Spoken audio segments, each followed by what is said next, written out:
আসসালামু আলাইকুম, সবাই কেমন আছো? আশা করি সবাই খুব ভালো আছো। আজকে আমি তোমাদের সাথে শেয়ার করব অসম্ভব মজাদার নরম তুলতুলে ডাবের পুডিং। তো এর জন্য আমি এখানে নিয়ে নিয়েছি একটি কচি ডাব। তোমরা হাতের কাছে যদি ডাব না থাকে নারিকেল নিয়েও করতে পারো। তো আমি এখন ডাবের পানিটাকে এখানে বের করে নিব। তো আমি একটা বাটি নিয়ে নিয়েছি, বাটিতে আমি সম্পূর্ণ ডাবের পানিটা নিয়ে নিলাম।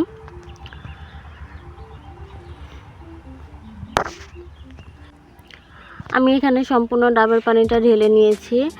এবার আমি নিয়ে নেব এই যে বাকি যে নরম শাঁসটা আছে, আমি চিকন লম্বা লম্বা করে এই শাঁসটা সম্পূর্ণ উঠিয়ে নিব।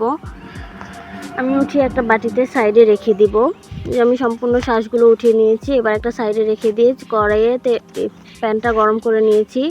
এর মধ্যে আমি দিয়ে দিলাম আগে থেকে ডাবের পানিটা। এর মধ্যে দিয়ে দিলাম 1 টেবিল চামচ আগার আগার পাউডার দিয়ে আমি ভালো করে মিক্স করে নিব। এটা গরম অবস্থায় দেওয়া যাবে না, তাহলে লেগে যেতে পারে বা দলা পেকে যেতে পারে। তাই ঠান্ডা থাকা অবস্থায় আগার আগার পাউডারটা দেওয়ার চেষ্টা করবেন, যাতে কোনো রকম দলা পেকে না যায়। আমি আগার আগার পাউডারটা দিয়ে অনবরত নাড়তে থাকবো কিছুক্ষণ, যাতে কোনো প্রকার দলা পেকে না যায়। একটু সময় নিয়ে আস্তে আস্তে নাড়তে হবে। চুলার হিটটা মিডিয়ামে রাখতে হবে। এটা যখন ফুটে উঠবে আমি আরও 3-4 মিনিট জাল করে নিব। এই যে আমার জাল করা শেষ, আর আমি রাখবো না। এবার আমি একটা বাটিতে ঢেলে নিলাম। এই যে আমি ডাবের পানিটা একটা বাটিতে ঢেলে নিয়েছি। এবার দিয়ে দেবো আগে থেকে যে এই শাঁসগুলো আমি নিয়েছিলাম ডাবের, এই শাঁসগুলো আমি এটার মধ্যে মিক্স করে দিব। আমি মিক্স করে 1 ঘন্টার জন্য নর্মাল ফ্রিজে রেখে দিব। যে আমি খুব ভালো করে মিক্স করে নিয়েছি। এবার ফ্রিজে ঠান্ডা হতে দিব 1 ঘন্টার জন্য।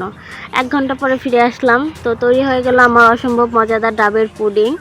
দেখতেই পাচ্ছ কতটা সফট ও নরম তুলতুলে হয়েছে, যে আমি হাত দিয়েও ধরতে পারতেছি না, এতটা সফট হয়েছে। এবার আমি কেটে নিব। আমি একটা ছুরি দিয়ে পছন্দ মতো সাইজ করে কেটে নিলাম। তোমরা তোমাদের পছন্দ অনুযায়ী যে কোনো সাইজে কাটতে পারো। আমি এটা একটা বাটিতে বসিয়েছি, তোমরা চাইলে ছোট ছোট বাটিতেও বসাতে পারো। তো এই যে আমি নিলাম, দেখতেই পাচ্ছ কত সুন্দর, কতটা পারফেক্টলি হয়েছে ডাবের পুডিংটা। এটা খেতেও অসম্ভব মজার।